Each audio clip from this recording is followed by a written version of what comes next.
Hi, and welcome to Eminent Americans. I'm your host, Dan Oppenheimer, big man on campus of the contemporary American intellectual scene. My guest on the podcast today is Derek Guy, who is North America's premier men's fashion journalist and critic. If you've heard of him, it's almost certainly because he became a kind of unwitting celebrity on Twitter a year or two ago. Usually that's a bad thing. In his case, it's a little more interesting than that.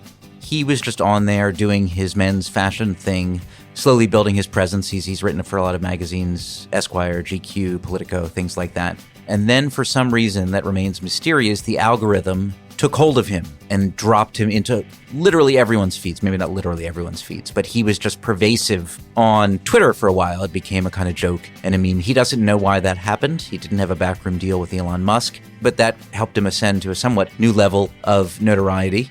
I asked Eric to come on because I was trying to develop a story pitch on men's fashion in the age of Donald Trump. What we could learn about politics, culture, fashion from some of the trends at different levels of Trump world.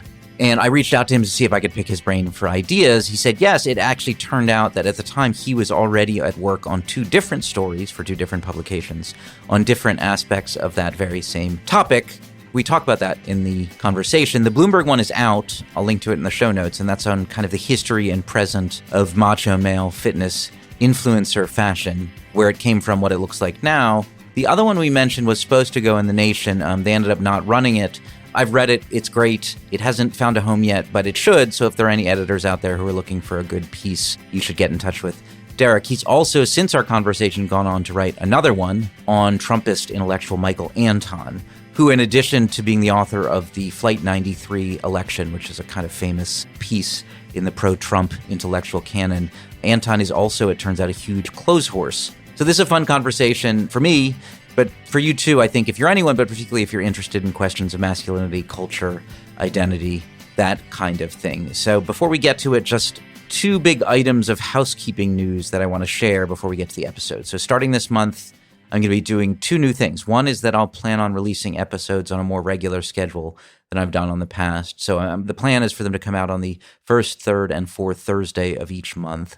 And the other, and perhaps bigger news, is that the second of these three monthly episodes will be paywalled. So you'll get a little bit of it, but if you want most of it, you'll have to pay my subscription fee. It will also, that bonus episode will be different in content and style from my usual podcast.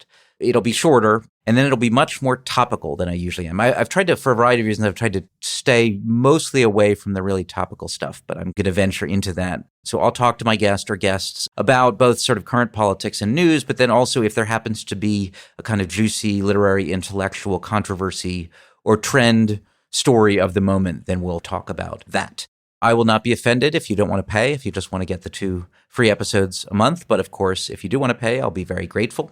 And to my stalwart existing paid subscribers who have been forking over money, in some cases for a long time without me paywalling anything, so them getting anything for their money, eternal gratitude. You are on my Hall of Honors list, which, as you should know, is hanging in the burned out husk of the Friendly's restaurant on Sumner Avenue in Springfield, Massachusetts. If you want to meet me in Springfield, I'll give you a tour. It's a little smoky, but it's fun. So on to the conversation. Hope you enjoy. Thanks.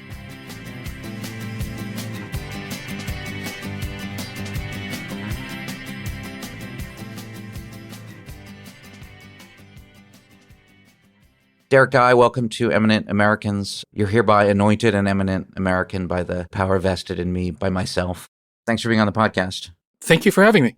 You're the famous menswear guy on Twitter. What's your just professional backstory? Like, how did you end up in this space where you're writing specifically about men's clothing, men's fashion, with these various kind of sociological, anthropological lenses? When I got interested in clothes, I wasn't interested in clothes per se, but I was interested in music. I think anyone who grew up before the year 2000, they probably knew fashion in terms of social groups. So like punks dressed a certain way, skaters dressed a certain way, preps or people who are into hip hop or whatever kind of youth subculture you had, there was a kind of uniform that went with that. And that meant that you were aware of the social language of clothes to some degree. And then through that, eventually found my way into Ralph Lauren stores and learned about chambray shirts and tweed jackets, and then figured out, Ralph didn't invent the chambray shirt and tweed jacket and Oxford button down and blue jeans and all this stuff.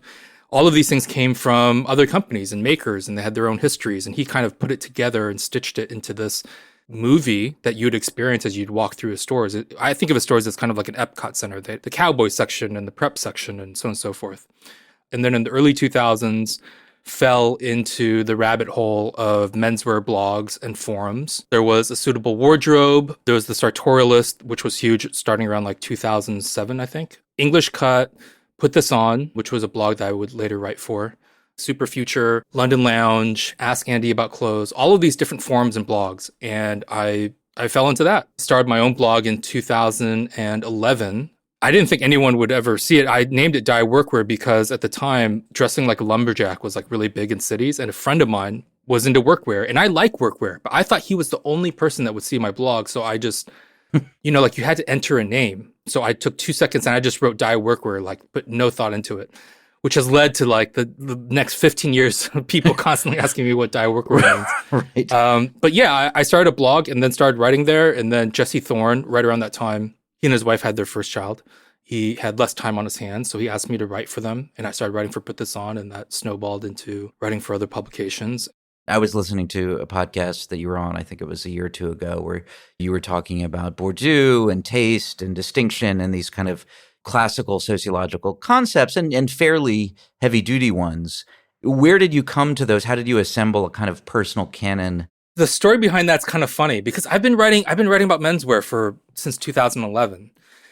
The very, very, very early articles were like so stupid. The history of Brioni and like the history of Neapolitan tailoring. Like over time, I've come to appreciate that when you're writing that stuff, you have to be very, very careful of how much you're regurgitating PR material from those companies.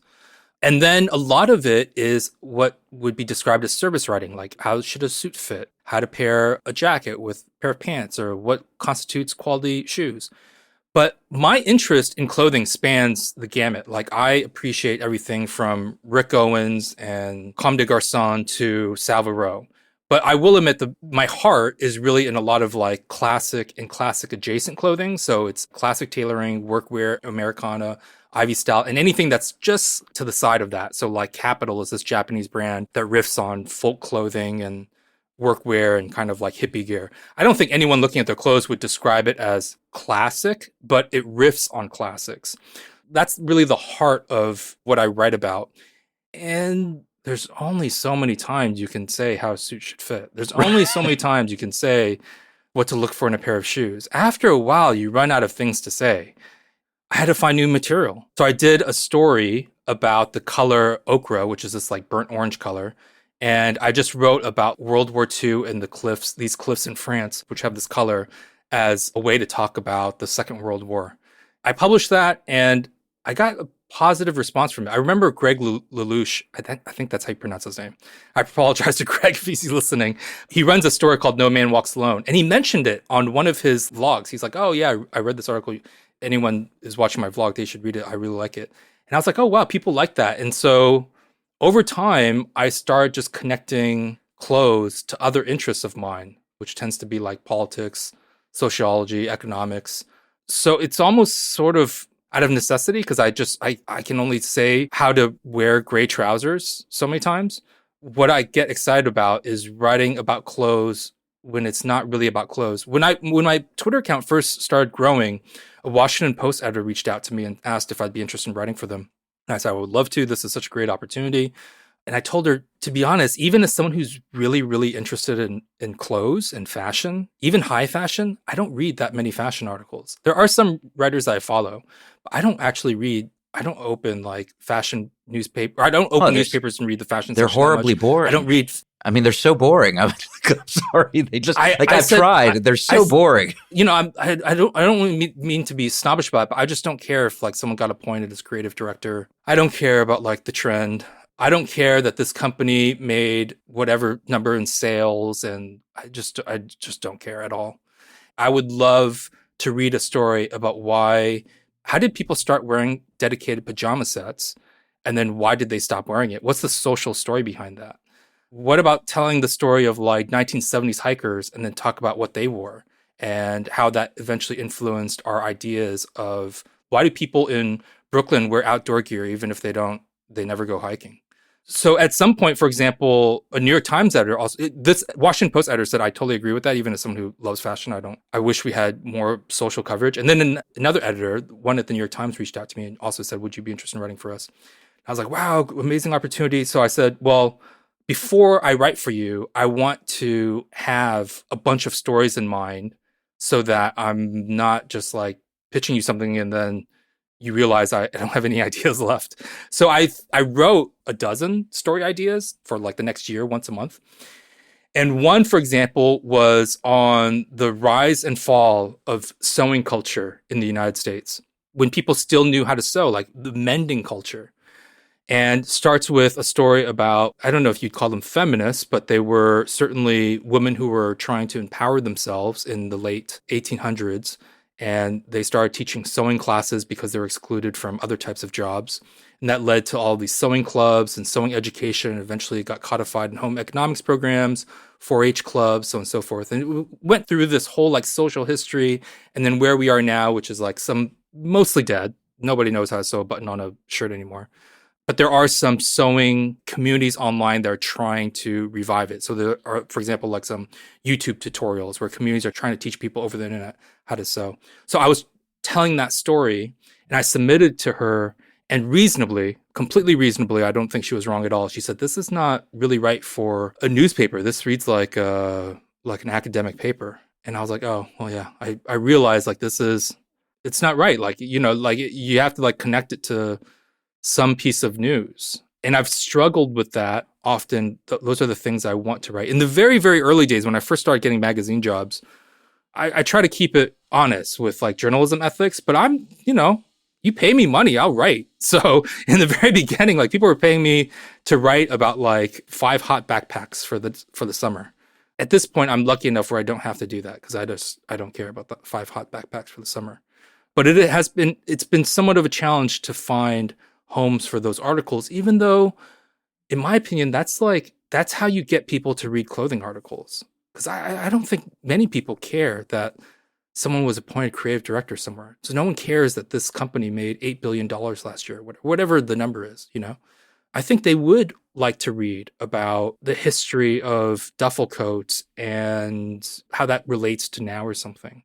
I mean, I'm just like looking at the ones you sent me. In one of them, you're talking about the evolution of conservative fashion, the kinds of suits Trump wears and what they're signaling and the way they're cut.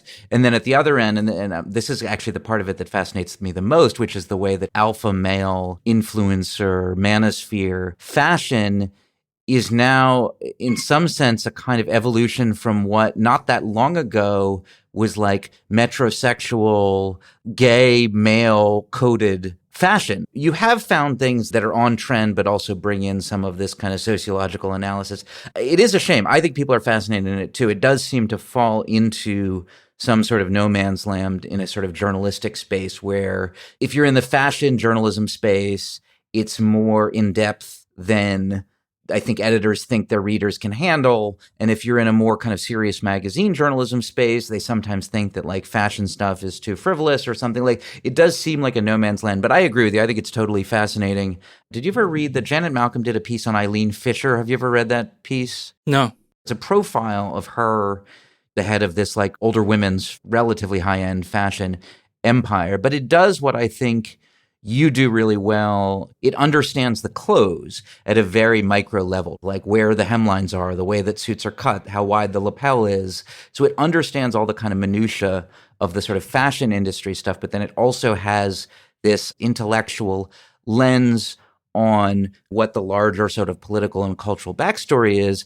And then it also understands, which I think you're also really interesting on, the way that people use clothes consciously or unconsciously to signal who they are, who they want to be, or what they're aspiring to be. I think there are very few writers who have all of those individual elements of expertise that they can then integrate into what, to me, and it sounds like to you, is the most interesting story about clothes, which is like, we're using them to signal all of these things, and we're conscious of some of them, and in some ways we're just the recipients of all of this like deep cultural and historical and political messaging about who we should want to be. Yeah, I mean, to take an example, the Bloomberg article, a Bloomberg editor reached out to me and said, do you have anything that you'd want to say about the state of male appearance, like the alpha male? And I said, yes, I would love to write something like that. And then she said, you could do 2,000 words. Here's the due date, blah, blah. So I just kept writing. At some point in the process, I emailed her. And I said, is 2,000 words a hard limit? And she said, no. Yeah. And I think she thought I meant like, oh, can I go to 2,200? But I submitted 3,700. And that was for me already edited down. And then there was like a team of editors to help me cut it down. And they are so tremendously talented and patient with me. I could not thank them more for their patience and skill and attention to this piece. I will say throughout the process, I was not the easiest person to work with because they would be like, can we cut this part out? Can we cut this part? I'd be like, no, it is essential for me to talk about the Industrial Revolution to describe why Andrew Tate wears really tight pants. I only ever write about menswear. So at least for menswear, our idea of aesthetics are not neutral or objective, that they are shaped by our understanding of culture and social groups and status, and that those things rest on the grinding tectonic plates, such as politics, economics, economic structures. So to take an example, when I was writing this piece on the rise of the alpha male aesthetic, clearly a very strong component of it is the idea of fitness, the body type. And it's very easy to say, oh, well, obviously this is natural and we all want to look like the Statue of David because it connotes a very fit, athletic, physical kind of person who you might want to mate with and reproduce with. But in fact, that idea of the ideal male body type has changed over time. In the early 19th century, the ideas of male beauty were heavily shaped by the Romanticism movement. And the ideal male, the ideal male beauty was a much more slender, frail, fragile figure who had this kind of like melancholy, romantic kind of demeanor. Right. And Consumptive. by the close of the century, it took this Prussian strongman named Eugene Sandow to reconfigure the idea of what it meant to be the ideal male standard for beauty. And he was a bodybuilder, right? So he exercised to build himself into these like Greek statue figures. During this transition period, gentlemen, they would never lift a barbell because visible muscle mass suggested that you were like a lowly field hand or a navy, which is to say someone who worked on the navigational railroads. It was not considered high class. But through Eugene Sandow, who put tremendous effort in recoding our idea of the male body, he made the kind of athletic, muscular figure to signal self-mastery, refined, cultivated, and thus bourgeois. And once it's coded as bourgeois, then other people start to think, oh, well, this is something that I want to look like. It's not low class. It's like actually refined. And like you look at like Jeff Bezos, for example, I mean, he's like completely transformed himself.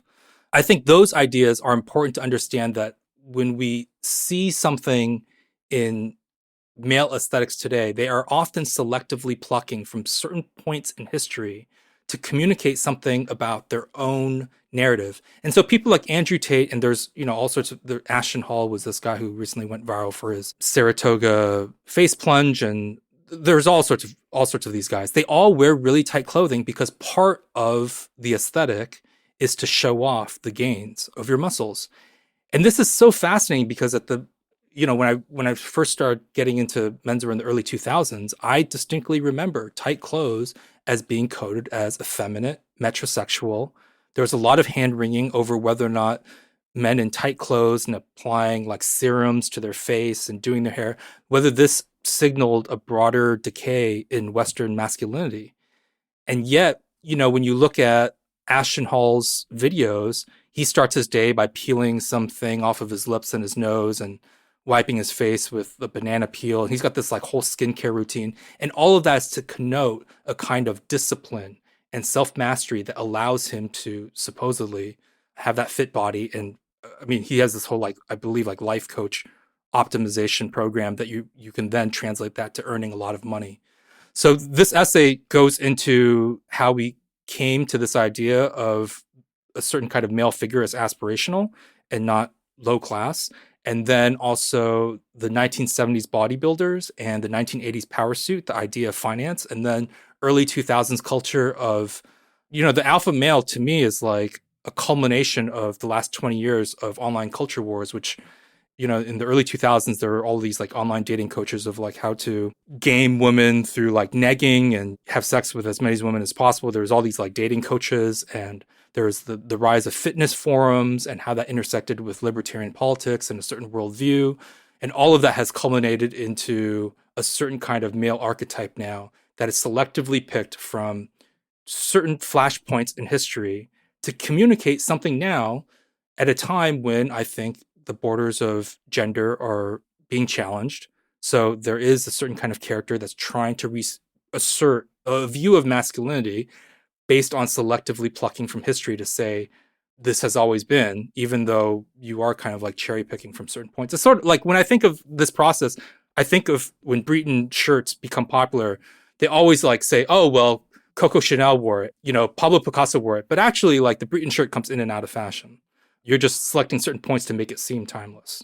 Fashion's so fascinating in that way, right? They are drawing on these sort of historical precedents, which sometimes signal hypermasculinity and are put in opposition to, a perceived feminization of other aspects of our society.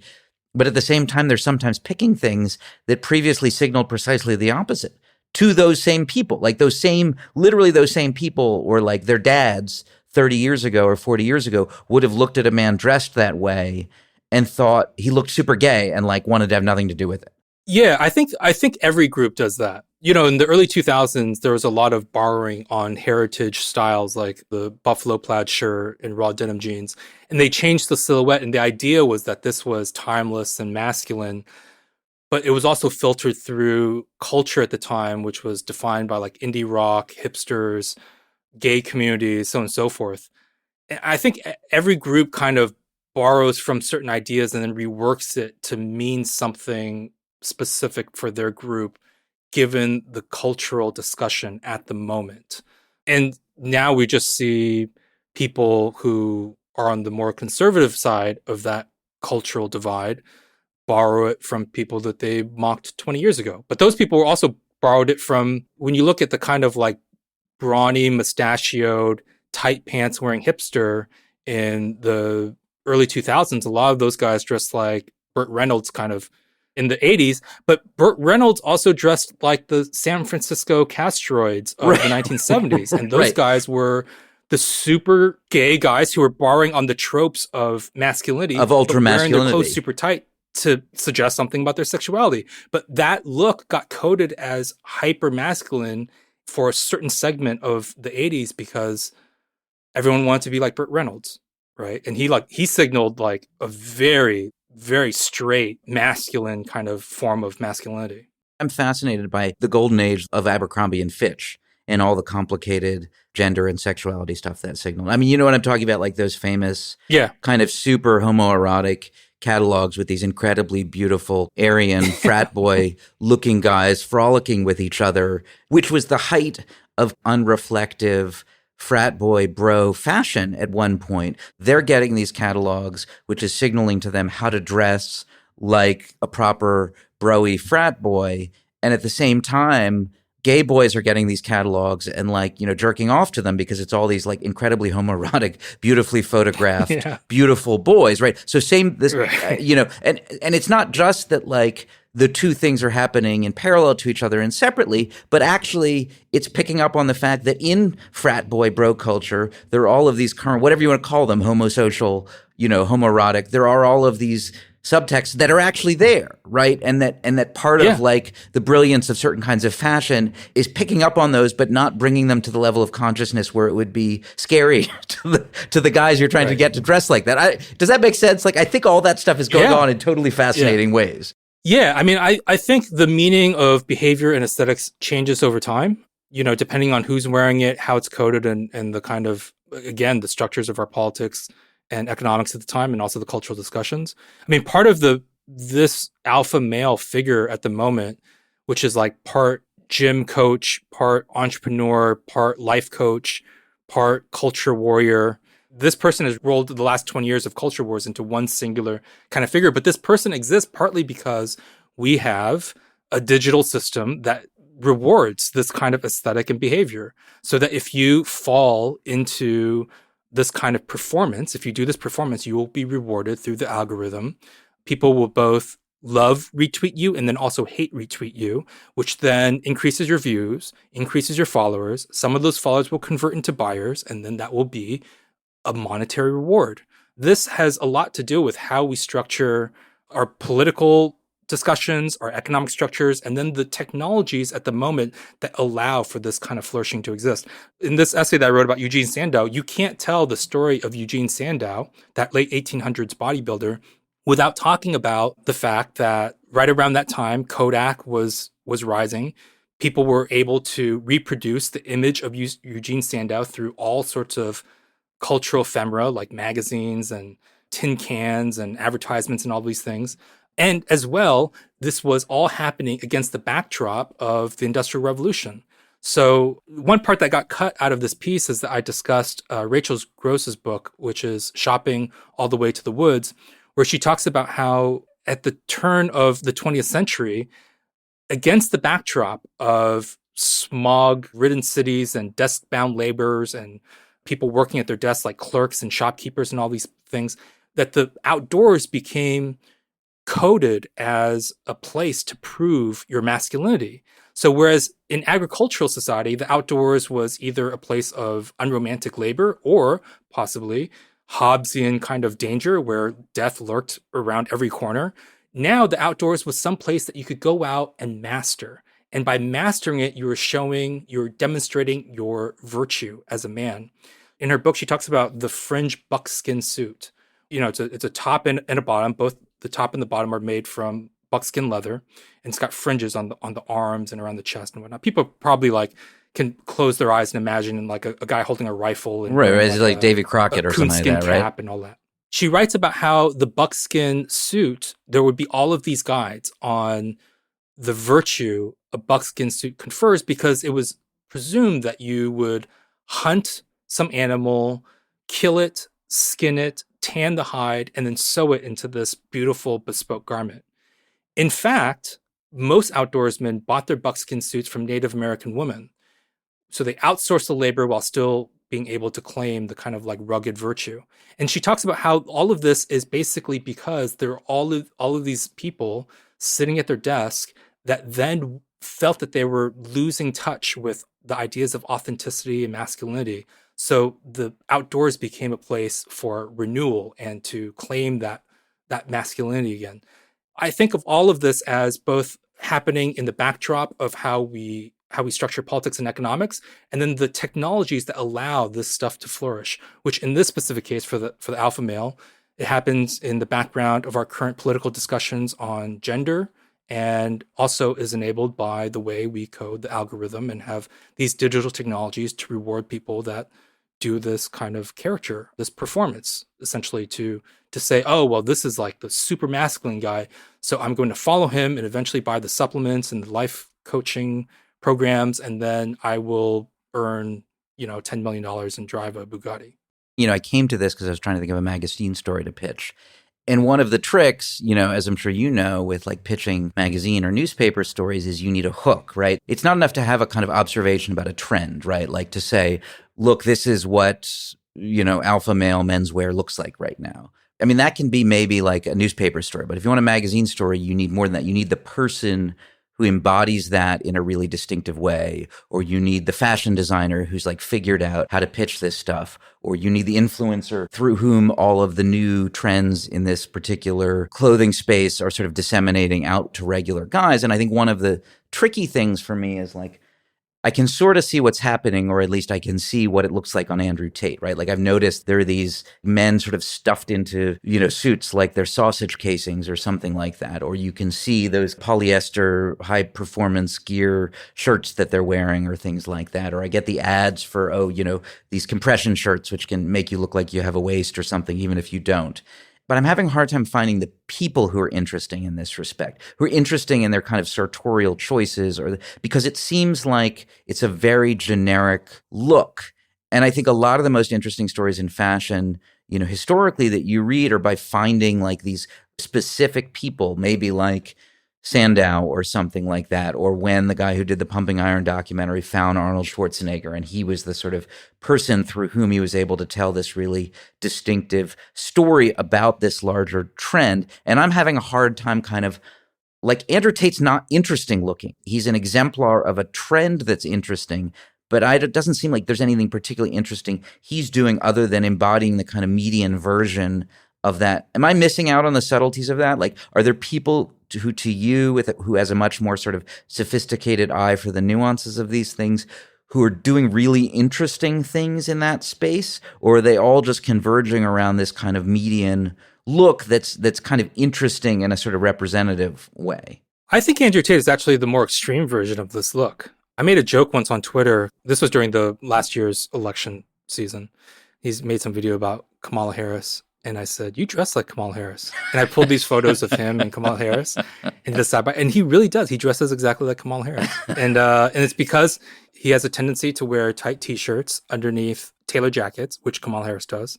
And he wears really tight pants, which Kamala Harris sometimes does, not always, but he definitely does. And then his jacket is also tailored in such a way that historically, if you think of it in the long trajectory of men's clothing and tailoring, to give an example, historically, a man's tailored jacket, such as a suit jacket or sport coat, would bisect him roughly about halfway from the collar to the floor when he's in heeled shoes, meaning dress shoes. But Andrew Tate's jacket hits him maybe around like the hip bone, which was historically only done for women. So I did these side-by-side comparisons of him and Kamala Harris, and he dresses exactly like Kamala Harris. What do you think it signals? But actually, does it mean something, whether he's conscious of it or not, that his jackets are cut so differently from the norm? It is a difficult thing to parse, because what really happened was in the early 2000s, designers like Raf Simons, Eddie Slimane, and Tom Brown shrank men's silhouettes as a counter-reaction to the oversized clothes of the 90s. And in interviews and documentaries, they both said that they did not see themselves in the super macho image at the time. And Slimane even described his silhouettes as androgynous and pushing it back against what he felt was homophobia, that this idea that all men had to be this like super macho, muscular American character, like Schwarzenegger. And so at the time, that was coded as metrosexual and effeminate because it was indeed challenging masculine norms. But, you know, like over time, it ended up getting mainstream through J. Crew and Mad Men. You know, Don Draper wears these like very skinny lapels. And over time, what was edgy became not only normal, but like kind of passé. So if you were a guy who had very little interest in clothing and you went out right now and bought jeans or a suit, you'd probably end up with something slim fit because that's what's in stores. So it's a difficult thing to completely parse out because many of these guys, like Ben Shapiro and Matt Walsh, also wear very tight clothes.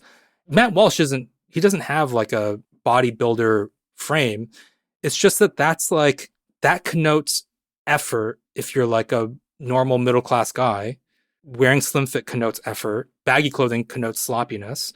And then also, if you don't think about things at all and you just go out to the store and you buy, that's probably what you end up with. So it's kind of a difficult thing to ride. I do think that when you look at certain alpha figures like Justin Waller, Andrew Tate, Ashton Hall, they go a step beyond what Ben Shapiro and Matt Walsh might buy, and they wear like super suction fit clothes to show off their gains. What I'm taking from that is that you're not assuming there's a lot of like sophisticated thought or intuition going into it. That in a lot of cases, these guys are just like, they're looking around, figuring out what the median look is, or they're literally just walking into the store and buying the thing. Or maybe if you're Andrew Tate or some of the other guys, you're amping it up to 11, but you're not innovating in an interesting way. You're not like, as opposed to, you know, and it's interesting, you mentioned this, and I was kind of fascinated by this because I didn't know this, but you mentioned this in another podcast, that Michael Anton in the Trump administration, but he was the guy who wrote that sort of Flight 93 election piece about how we had to elect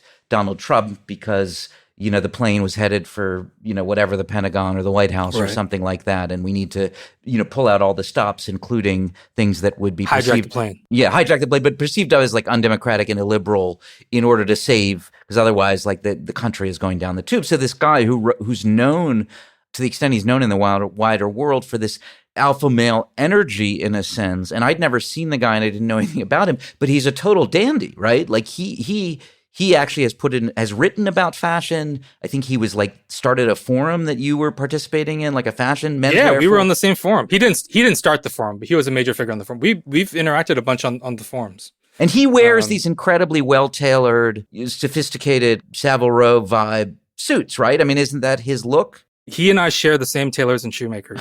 He goes to Steed and Salito, and Nicholas Templeman. I go to all three. We've interacted on forums. It's a different thing for him, I think, because his dress, if you have the eye for it, suggests that he's a clothes horse. Yeah, right. And like the average person looking at him will just say, oh, that's just like some dude in a suit. But like if you're really into clothes, you're like the lapel, the fabric on the tie, the shape of the collar. Like you see that and you're like, that dude is a menswear dude. But that's like his hobby. Most people are not putting that kind of thought. I think they interact with clothes in the same way that what we had started this conversation off with.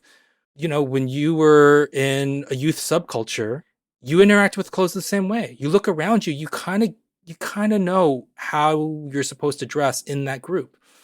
You know, if you're a punk, are you like, you know, researching materials and cut? And no, you just you look at people around you like, oh, that's a cool jacket. I'm going to buy that jacket.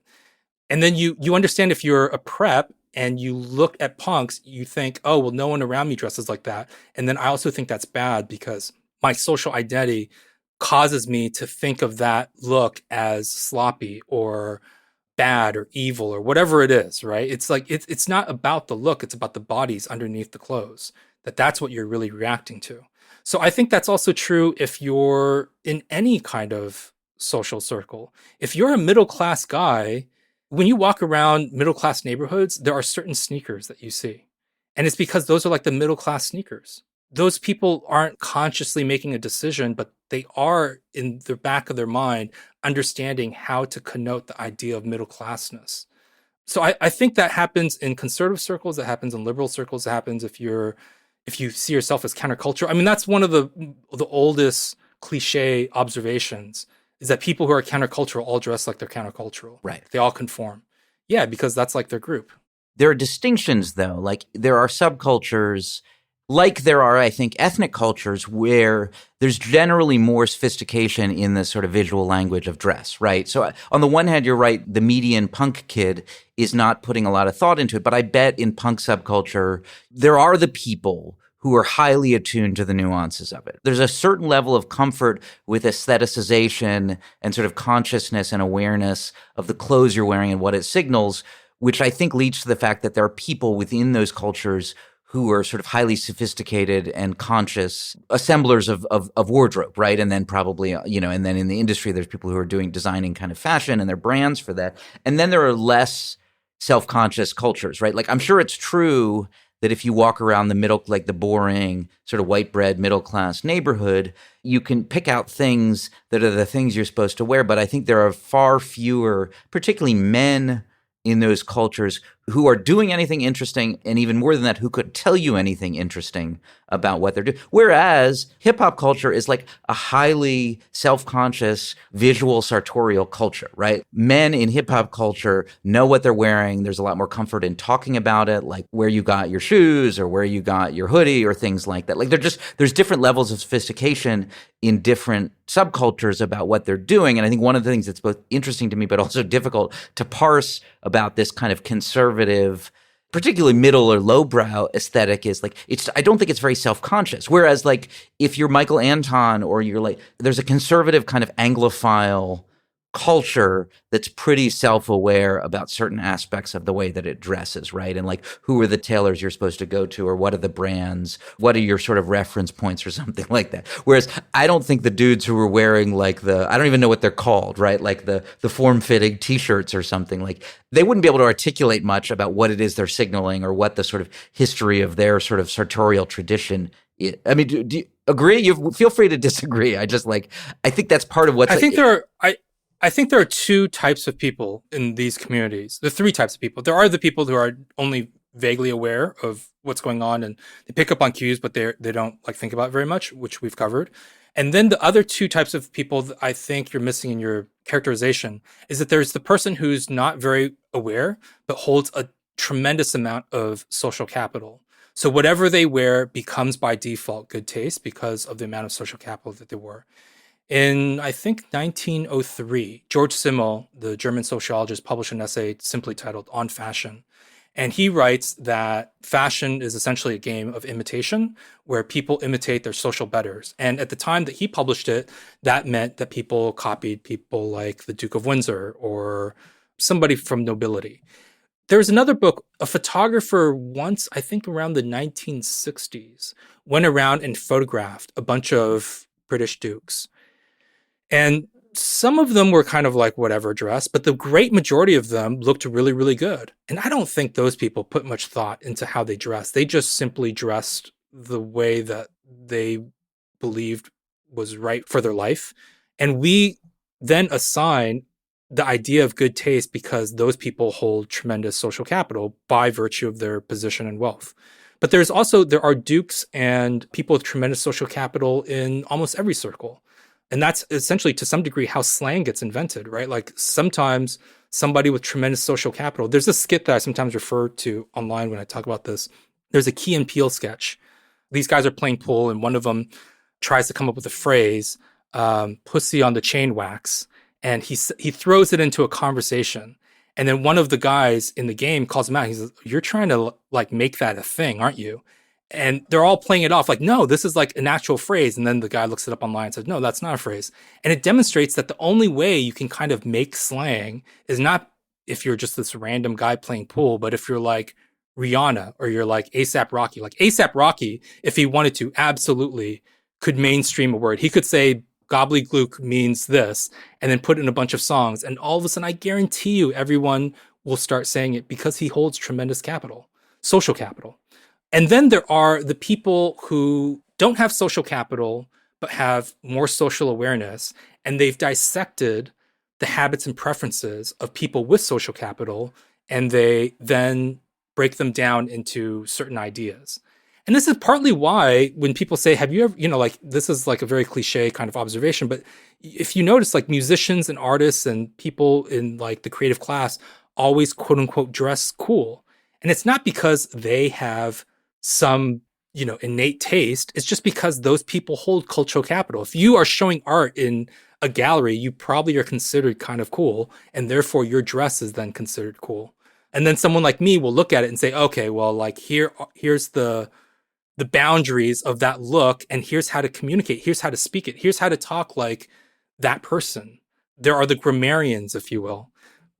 I think that is the person that you're referring to. Yep. There are certainly people who lack any social awareness. Well, it's interesting. Like I think of Donald Trump in this light, which is like what you're talking about. My sense of Donald Trump is he has strong feelings about how things should look, but it's not at an exceptionally sophisticated level, right? Like I think you quoted, I forget who it was. You quoted him kind of, it was Sean Spicer, right? Criticizing Spicer's suit, like saying something like, can he get a nice suit to wear? Spicer's suit might have been a $1,500, might have been a $3,000 suit. It just didn't fit the mold of like a certain kind of Italian Brioni suit or something that fit Trump's template. So he cares a lot about it, but I don't get the sense Trump is like keyed into the nuances of, what the Italian designers just did yesterday or this. He's not like Michael Anton. Michael Anton like really knows his stuff. He really, really knows his stuff. Trump, he cares about aesthetics, certainly. I mean, that's demonstrated by his comment through Sean Spicer. He once told Chris Christie, he suggested that he wear a longer tie. He said he felt it was slimming. So clearly he thinks about how dress makes others perceive him. But I agree, for many people, Trump has cultural capital. Well, it's partly also because he is the head of the Republican Party. He's beyond head. He's like almost like a cult figure now for the Republican Party. You can go to Getty Images and look up Manhattan Criminal Court Trump.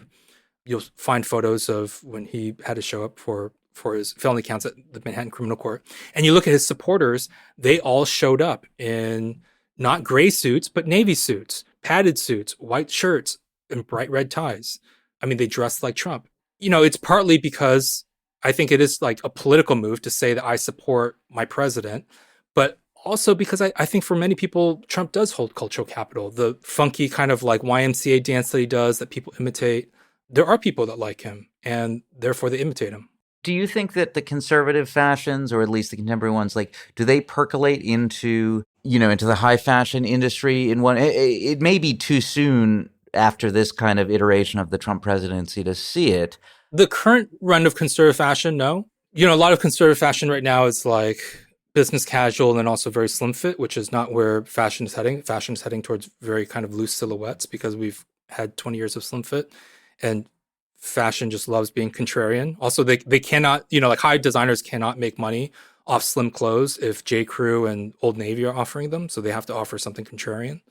So the other aspect, though, is that there is certain aspects of what would be historically coded as conservative that is now in fashion. To give an example, like Western wear is huge right now in menswear.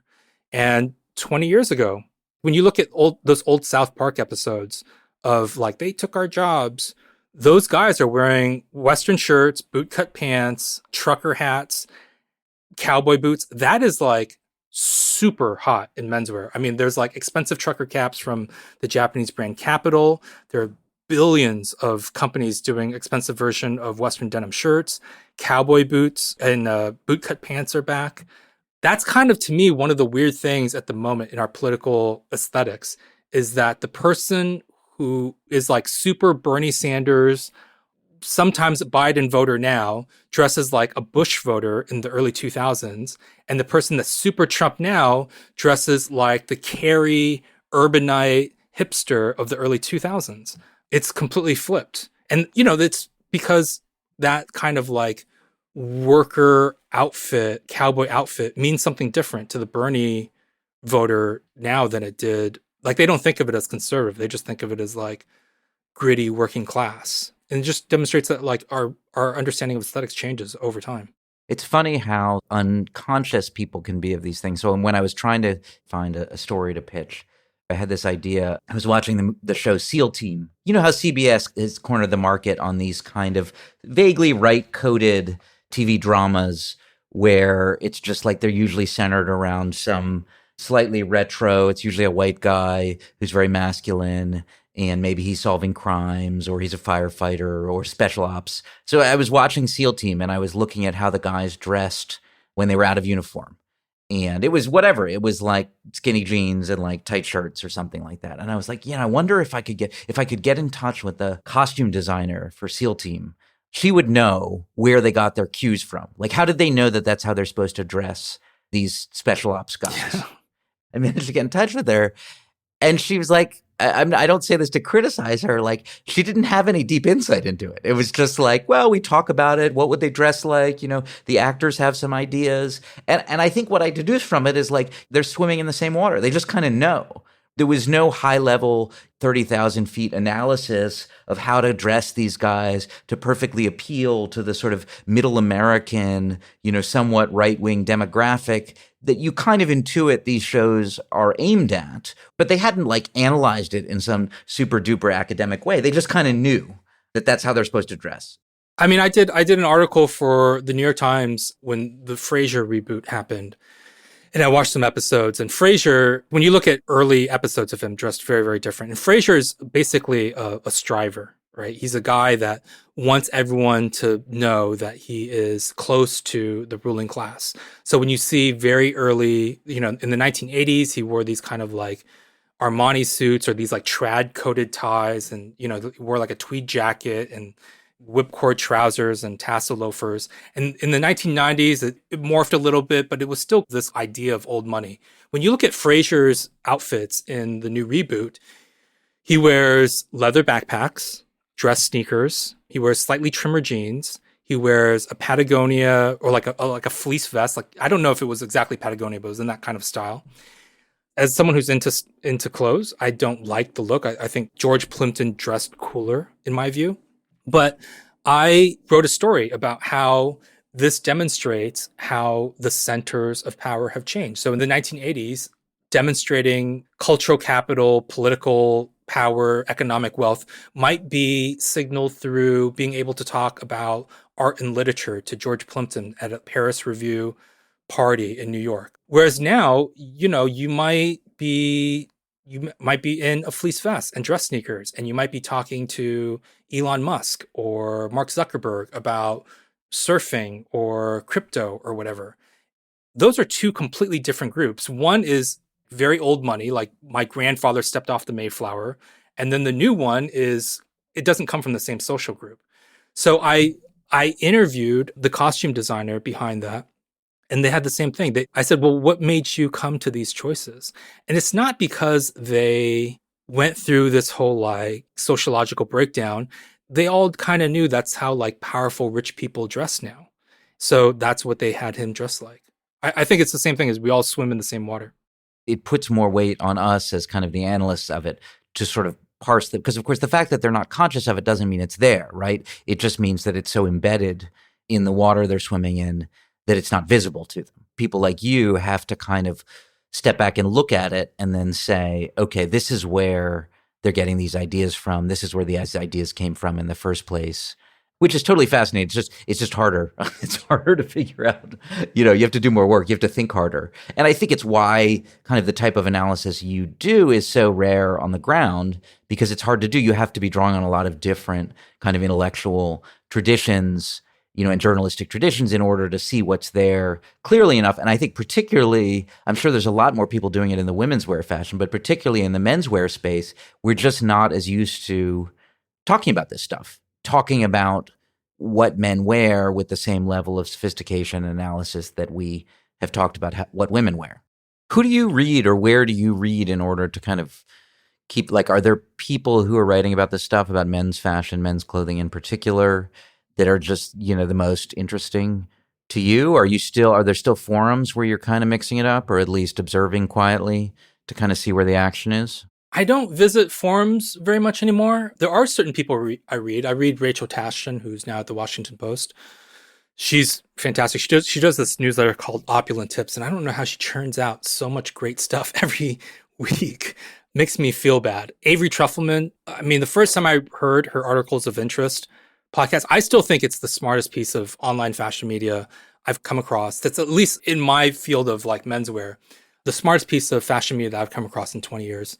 Bruce Boyer is a favorite writer of mine. He has always approached fashion from a more kind of cultural, historical view. I mean, do you feel like there's not as much of it out there as you would want? I mean, that's what I feel like. I feel like it's a desert, and once in a while you come across an oasis of somebody who kind of gets it. I do think that there are a lot of young people who are doing really incredible work. I come across them sometimes on Instagram and whatnot. Just at the moment, none of them come to mind at the moment, but it doesn't mean that it's not happening. It's just that I don't read that much menswear. I read more. I'm more likely to read a book than I am to read something online. That sounds terribly snotty, but I just read this forthcoming book about I can't remember the title of the book, but it's basically like a people's history of the dandy.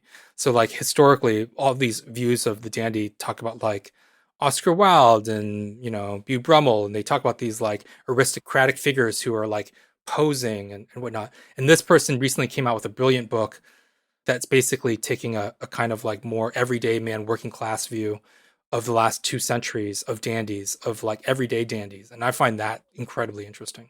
Do you have a book idea that you're cultivating, or are you writing a book? Yeah, I have 2 books that I'd love to write. One is on the rise and the death of the suit. I'd love to write that one day.